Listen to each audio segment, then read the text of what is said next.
According to our tradition, the world is made of Hebrew letters. The building blocks of creation are Hebrew letters. Much like a scientist would describe the physical makeup of this world as being atoms, molecules, elements. And of course they would be correct. But our tradition tells us virtually the same thing, but it's the letters that are the building blocks of creation. So in this sense, letters, the Hebrew letters, are considered archetypal energy forms that are taking God's infinite light and wisdom and putting them into channels of creative consciousness where we can have a grasp of godliness and what this world is about. For this reason, we're taught that God looked into the Torah and created the world. The Torah is the blueprint. And what is the blueprint made of? Letters and words. And this concept of the world being built from letters and words goes along with another teaching that teaches us that God creates through divine speech.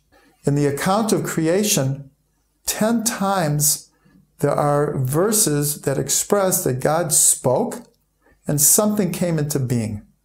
The first one is, Vayomer Elokim Yehi Or, Vayehi Or. And God said, let there be light, and there was light. And our Kabbalistic tradition tells us that light is the 3 letters, Aleph, Vav, and Resh, that make up the word. From this we learn that the Hebrew letters and the words that they form are not just linguistic symbols of sounds, which then a culture or society attaches meaning to, but they are the very essence of the word that they explain. And even more than this, not just essence, they are the animating force. So according to our tradition, the world is being recreated all of the time. It was not a one-time creation. And this creation is happening through an endless combination of Hebrew letters.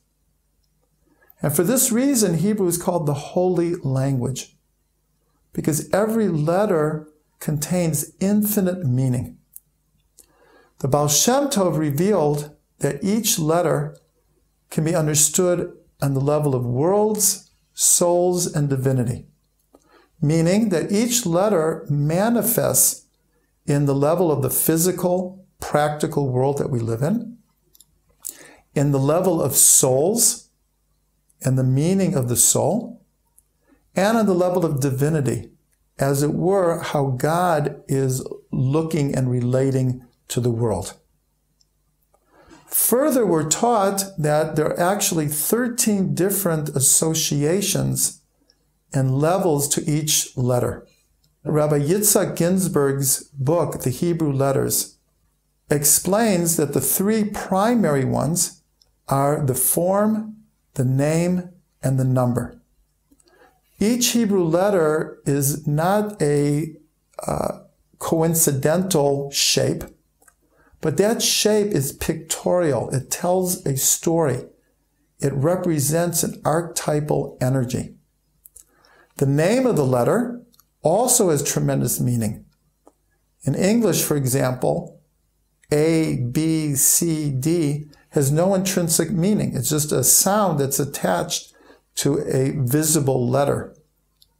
But in Hebrew, the names of the letter have great meaning. And finally, each Hebrew letter has a number. And numbers are very important, not just symbolically, but if we look in modern science, chemistry, biology, economics, they're all based on numbers, on mathematics. Music as well is actually mathematical. So that each letter has a number tells it that there is a mathematical code in all of creation, engraved and encoded throughout all the different levels of reality. In these teachings, we are going to be touching on different aspects of the world, souls, and divinity as connected to each letter, and very importantly, to the form, the name, and the number of each letter. Truthfully, the letters are infinite archetypal forms, and it would, of course, take much learning.